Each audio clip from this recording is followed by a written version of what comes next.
Hey guys, just a quick announcement before the video begins. As most of you are probably aware, the YouTube algorithm has changed, making interactions with the videos much more important than before. So I ask everyone listening to please leave a like or comment, as what will take you guys only a few seconds will greatly affect the visibility of my content. Thank you guys so much. And now, on to the video. Number 1. This was my first and only experience with the paranormal, and to this day I still try and find some logical reason for it. I was in a choir, and our practices were held weekly in an old church. One night I had to use the bathroom in the middle of practice, because I did not need to use it during break. The bathroom was located a floor beneath the practice area, in the basement of the church. It is important to note that there are no windows located in the basement, and there is no way that any sort of draft could get in there. I went down and opened the door, and found that the lights were off, which in itself was weird, because the lights were always on. I got a sort of uneasy feeling, and turned them on but brushed it off quickly. I went to the first stall and tried to open it. It was locked. I found this really surprising, as there was only the choir practice group in the church at the time. So I called to see if anyone was there, and got no reply. Not only that, I found this really strange, because the only way these doors can lock are from the inside, and seeing as many people use this bathroom during break, I found it weird that it was locked. I tried opening it, but it didn't budge. Perhaps it was just jammed, which, although abnormal, was a possibility. So I slammed my body against it. Nothing. So a little weirded out, I went over to the next stall, and it was exactly the same. Again, I resorted to slamming into it, and failed to open it miserably. So I gave up and shrugged it off, and moved to the last stall, which thankfully was open. After I was done, I was just about to unlock my stall when I heard the distinct sound of the lock sliding from one of the other stalls. I froze for a minute, hoping to hear someone had come in, whilst I was still using the bathroom. I opened my stall, and saw no one, and both of the doors to the other two stalls were still closed. I felt really uneasy, and started washing my hands. I was looking into the mirrors, and in the reflection, to my horror, the door to the first stall, which had been locked, was creaking open. Now I'm not talking about a slight push from a breeze, of which there wasn't, or the bounce a door does after you open and close it. No. This was full on opening, so I could see the entire inside of the stall. I just stood there not knowing what to do. Then the door started to close just as slowly as it had opened. By this time I did not want to stick around to see what happened next, and I ran back upstairs to continue practice with the choir. Even thinking back on this still gives me chills. To make it creepier, the basement was a nursery, so the bathroom was filled with kids' toys, which kind of made it feel weird as well. Number 2. My grandfather died when I was 11 years old. Both my mother and I were very close to him. He was dying, and everyone including him knew it. And on his deathbed he told my mother and grandmother that everything was okay. He had been visited by a vision of Jesus Christ, and knew he was going to a better place. Until that point, my family viewed church as a social club. We didn't go in much for the dogma, but my parents volunteered an awful lot. But my grandfather's vision changed that. He made us true believers. The following Sunday, several days after his death, the whole family went to church. Usually my father went alone, because he operated the sound system for the church's radio broadcast. The sound system was in the balcony, and so we sat up there to be near my dad. We came to a point in the service where the pastor led everyone in the affirmation of faith, and then suddenly, in the middle, I heard my grandfather's voice speaking very clearly say, "It's all a lie." I heard this from my right ear. My grandfather had a very distinct voice, so it couldn't have been anyone else, not to mention the very few people that were up there anyway.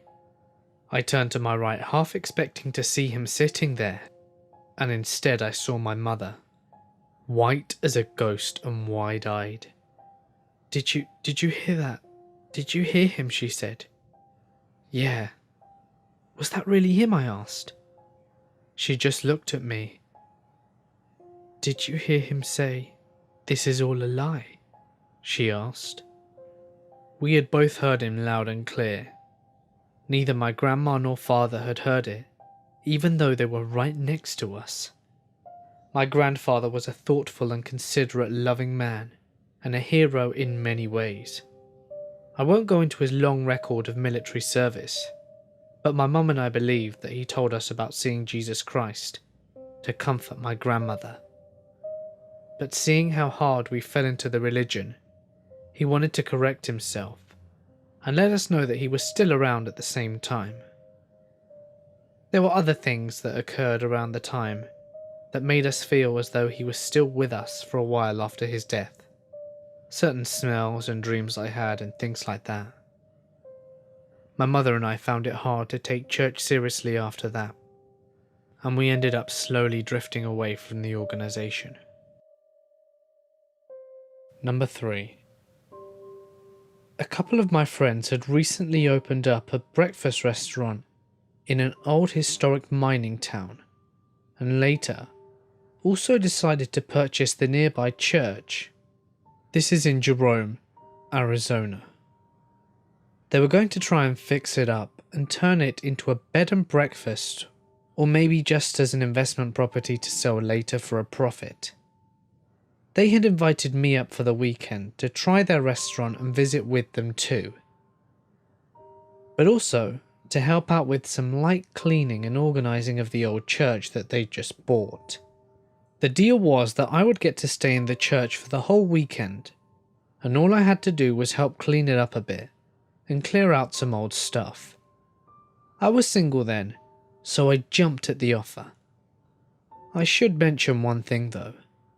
I'm hearing impaired, so deaf, but I can lip read and know American Sign Language. I got up to the church quite late on Friday night. It was around midnight when I got there. It was a tiny place and very old. Honestly, it looked like something out of an old fairy tale, like a witch's house with the tall steps leading up to the front door, and the roof above the door was pointed as well. The guys had left a key for me, so I let myself in. I was very tired, and immediately made my way to the bedroom and fell asleep.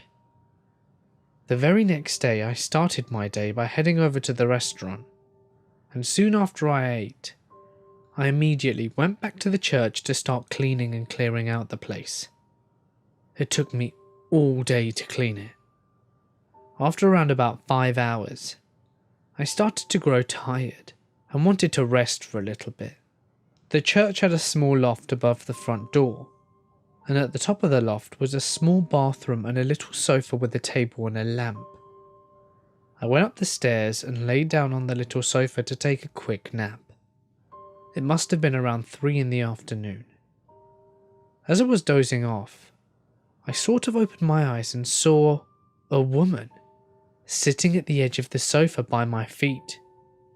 She was grey in colour and almost misty looking. Her hair was pulled up in a bun, and she was wearing a frilly blouse with a collar covering her neck.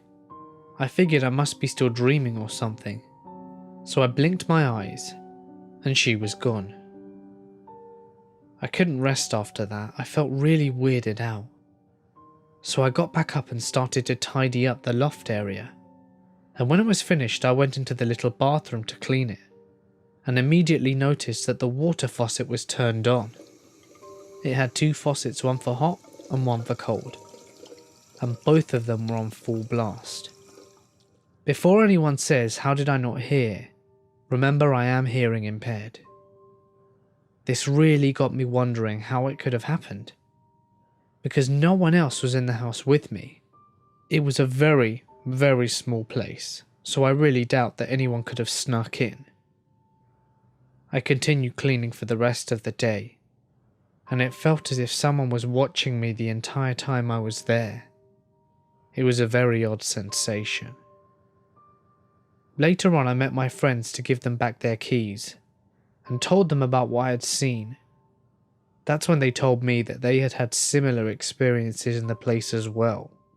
One of the guys even said he didn't want to go up the stairs into the loft ever again, because when they were fixing the place, he had gone into the loft area to wash his hands, and when he walked out the bathroom, he felt someone push him towards the stairs. They proceeded to tell me that the entire mining town is haunted, mostly from so many deaths that occurred in the 1880s, not only from the mines, but a ton of unscrupulous activities as well, including criminals, gamblers and prostitutes. You name it, this town had it. I was really creeped out by this story, and wished they told me beforehand. Incidentally, they never did turn the place into a bed and breakfast like they planned. It's a private residence now. Number 4. A few Sundays ago, I volunteered to watch the little kids of my church whilst their parents were out volunteering. Our church meets at the community centre, which is a very old building, and that's where I was watching the kids.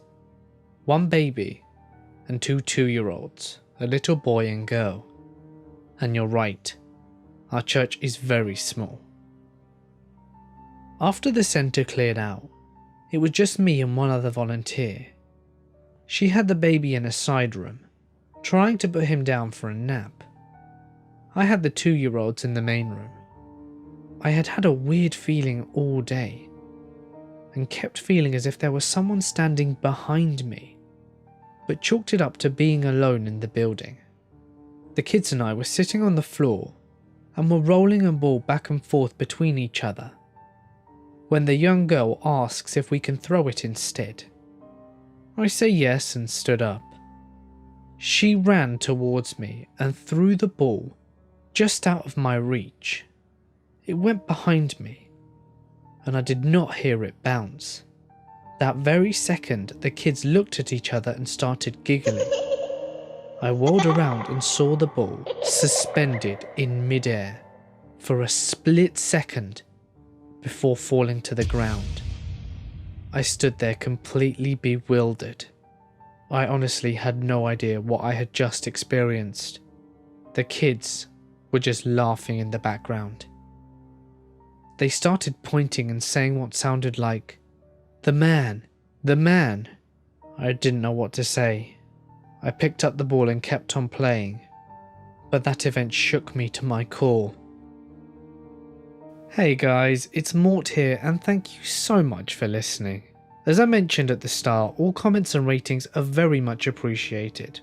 And if you enjoyed these stories, why not hit that subscribe button? Because trust me, you won't want to miss what's next. You can also follow me on Twitter and Instagram if you like, or check out some of my other videos on screen now. But for now guys, I'm going to sign off. Stay awesome, and I'll see you in the next one.